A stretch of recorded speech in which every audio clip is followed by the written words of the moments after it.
दोस्तों नमस्कार। उत्तर प्रदेश विधानसभा चुनाव आप जानते हैं बहुत करीब है।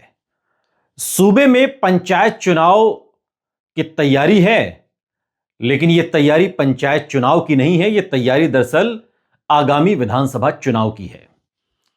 आज के इस वीडियो में हम आपको गाजियाबाद लेकर चलेंगे। गाजियाबाद की 5 विधानसभा सीटों का सूरते हाल बताएंगे, एक एक सीट का बताएंगे। कितने वहां पर मतदाता हैं, 2017 का क्या समीकरण था, 2022 का क्या समीकरण था और 2027 में क्या समीकरण बन सकता है। तो बहुत ध्यान से देखिए, वीडियो थोड़ा लंबा हो सकता है, लेकिन यकीन जानिए कि इस वीडियो को देखने के बाद आप गाजियाबाद का मिजाज समझ पाएंगे जो बीते 10 वर्षों का रहा है।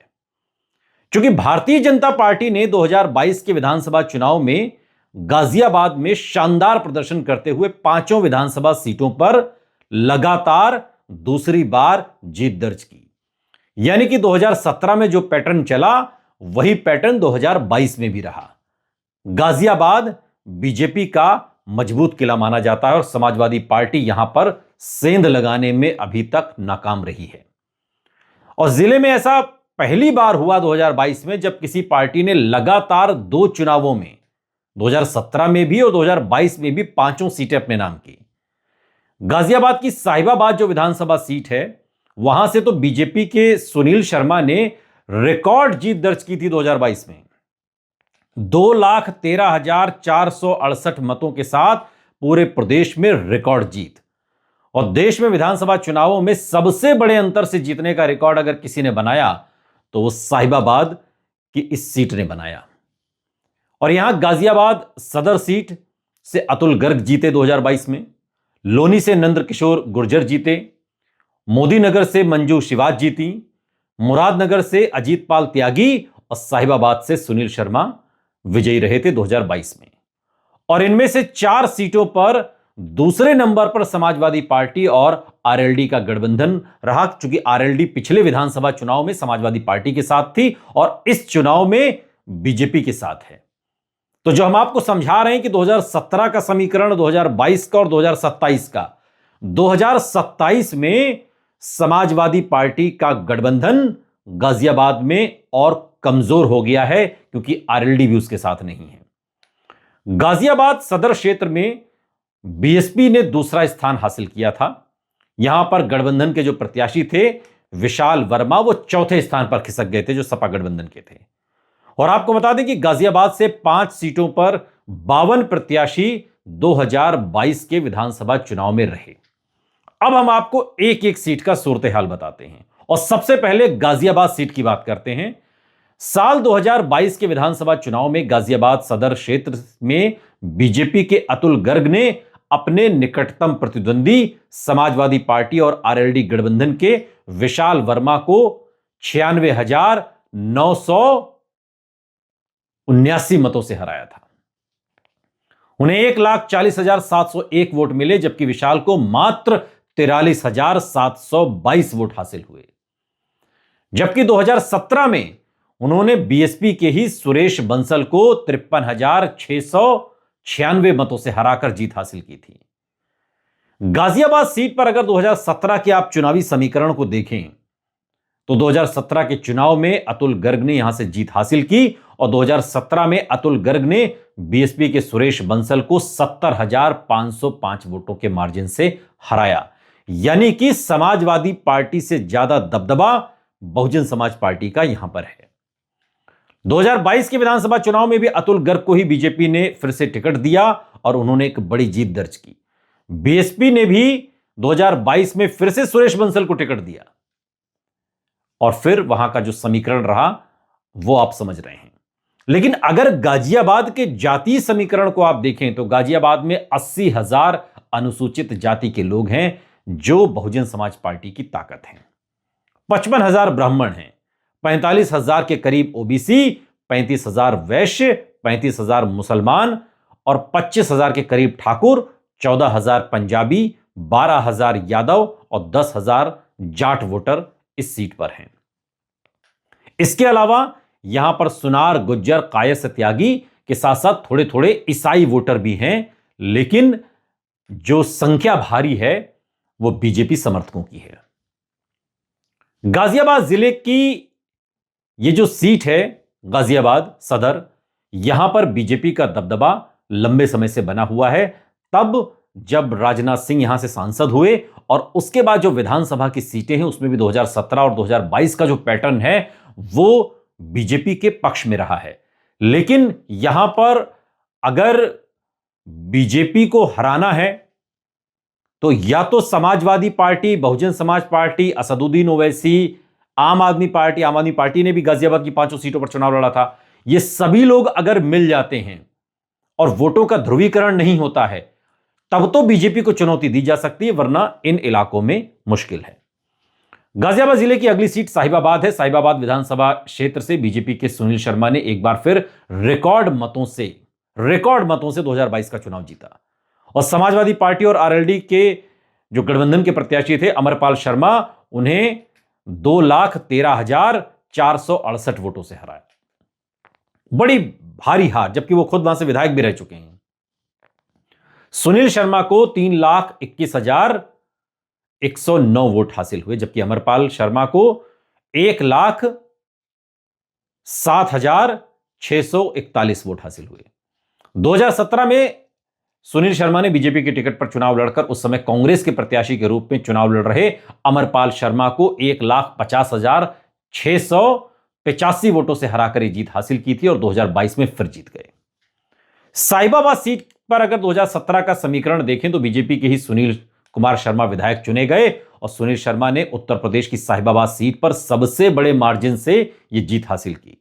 सुनील शर्मा ने 1.5 लाख से भी अधिक वोट के अंतर से चुनाव जीता था और 2017 में बीजेपी के सुनील शर्मा ने 2,62,741 वोट हासिल किए। वहीं उन्होंने कांग्रेस के टिकट पर लड़ रहे अमरपाल शर्मा को 1,50,685 वोटों के अंतर से हराया।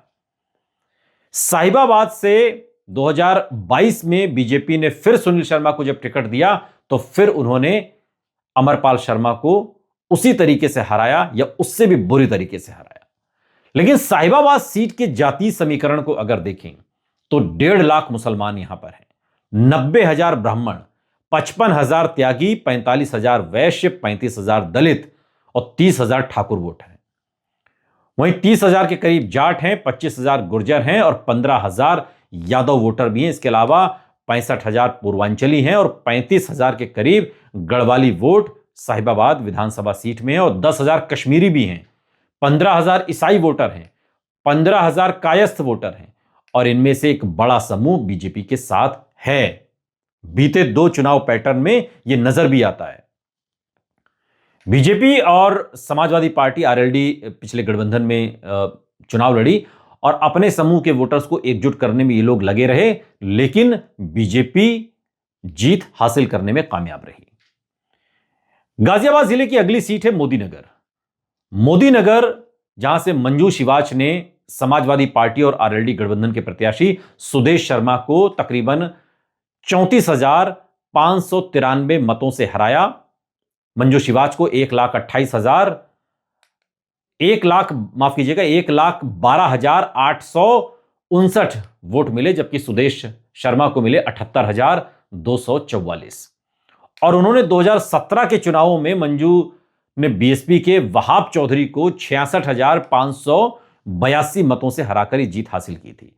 बहुजन समाज पार्टी का, जैसा कि हमने आपसे शुरुआत में भी कहा, जो दबदबा है वो पश्चिमी उत्तर प्रदेश में है और पश्चिमी उत्तर प्रदेश का जो पहला जिला अगर गाजियाबाद है तो गाजियाबाद में भी बहुजन समाज पार्टी के अच्छे खासे वोटर हैं और यही वजह है कि नंबर 2 की हैसियत बहुजन समाज पार्टी भी लेती रही है।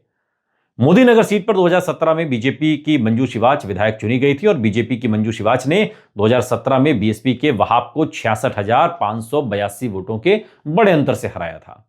2022 के विधानसभा चुनाव में जब मंजू शिवाच को फिर से टिकट दिया गया तो आरएलडी ने मोदीनगर से सुदेश शर्मा को टिकट दिया और मोदीनगर के अगर जाति समीकरण को देखें तो यहां पर 1.25 लाख ओबीसी, 50,000 जाट, 50,000 मुस्लिम, 35,000 ब्राह्मण, 30,000 दलित और 25,000 वैश्य वोटर हैं, जो मोदीनगर की जीत और हार को तय करते हैं, जिसमें एक बड़ा हिस्सा बीजेपी के साथ बीते 2 चुनावों में जाता रहा है।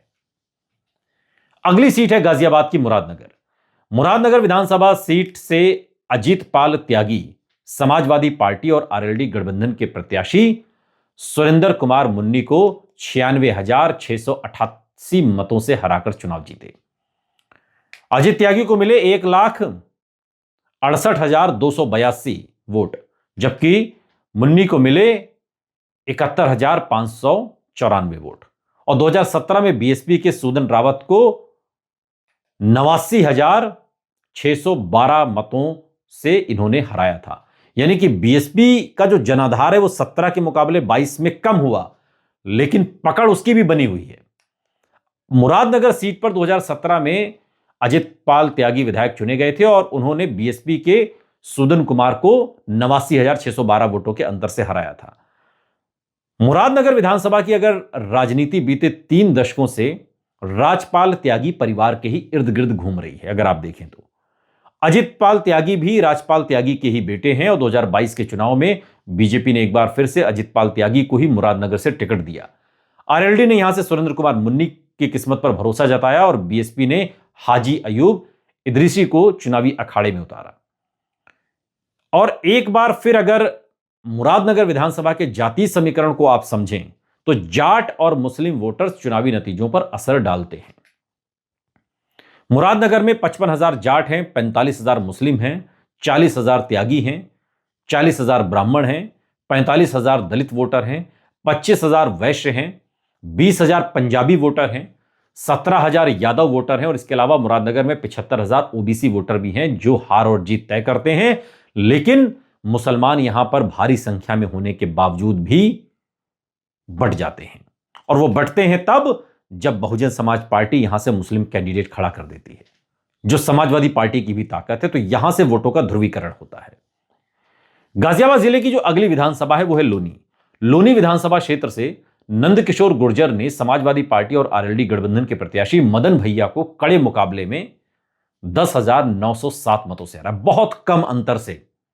नंदकिशोर को 1,24,302 जबकि मदन भैया को 1,13,394 मत हासिल हुए।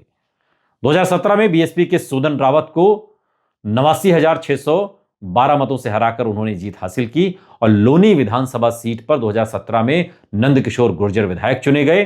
2017 के चुनाव में नंदकिशोर गुर्जर ने बीएसपी कैंडिडेट जाकिर अली को 42,805 वोटों के मार्जिन से हराया था।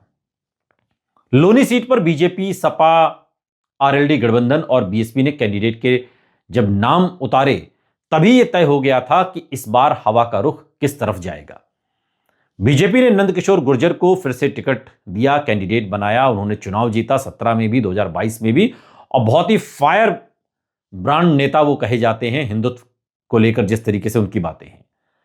लेकिन मदन भैया भी यहां के पुराने खिलाड़ी रहे, लेकिन बहुत कम अंतर से वो हारे और इसका एक बड़ा रीजन बहुजन समाज पार्टी रही, जिसकी दमदार एंट्री से सपा आरएलडी गठबंधन को हार का सामना करना पड़ा। बीएसपी ने हाजी अकील चौधरी की किस्मत पर भरोसा जताया था 2017 में और अगर बीएसपी कैंडिडेट हाजी अकील चौधरी ने मुस्लिम वोट में सेंध लगाई तो आप समझ रहे हैं कि बीजेपी की दावेदारी यहां से ऑटोमेटिक मजबूत हो जाती है। जातीय समीकरण को देखें अगर लोनी के तो 90,000 यहां पर मुसलमान हैं, 35,000 गुर्जर, 30,000 ब्राह्मण, 30,000 दलित, 23,000 वाल्मीकि वोटर हैं। इसके अलावा 40,000 पूर्वांचली हैं, 18,000 गढ़वाली वोटर हैं और 18,000 त्यागी, जबकि 15,000 वैश्य वोटर भी इसी लोनी विधानसभा में हैं। बीजेपी गुर्जर, ब्राह्मण, वाल्मीकि, वैश्य के साथ ही त्यागी वोटर्स को साधने के लिए पूरी ताकत लगाती है और इसका फायदा उसे होता है। इसके अलावा पूर्वांचली और गढ़वाली वोटर्स को भी रिझाया जाता है। हालांकि समाजवादी पार्टी गठबंधन के साथ मुस्लिम वोटर जाते हैं, लेकिन ये संख्या बहुत कम हो जाती है इस लिहाज से चूंकि जो बड़ा तबका है वो बीजेपी के साथ जुड़ जाता है। लेकिन आखिर में गौर करने वाली बात यह है कि गाजियाबाद चूंकि दिल्ली से सटा हुआ है, गाजियाबाद की सभी 5 विधानसभा सीटों पर पिछली बार 2022 में आम आदमी पार्टी ने अपने कैंडिडेट उतारे। यह और बात है कि किसी कैंडिडेट को 7,000 वोट भी हासिल नहीं हुए, 7,000 से कम में ये सभी कैंडिडेट रहे। लेकिन अगर अखिलेश यादव का अरविंद केजरीवाल से गठबंधन होता है तो यकीन मानिए कि ये जो गाजियाबाद की सीटें हैं जिन पर समाजवादी पार्टी गठबंधन वैसे भी अपना खाता बीते 2 चुनावों में नहीं खोल पाया, इनमें से 2-1 सीटें आम आदमी पार्टी की झोली में भी जा सकती हैं।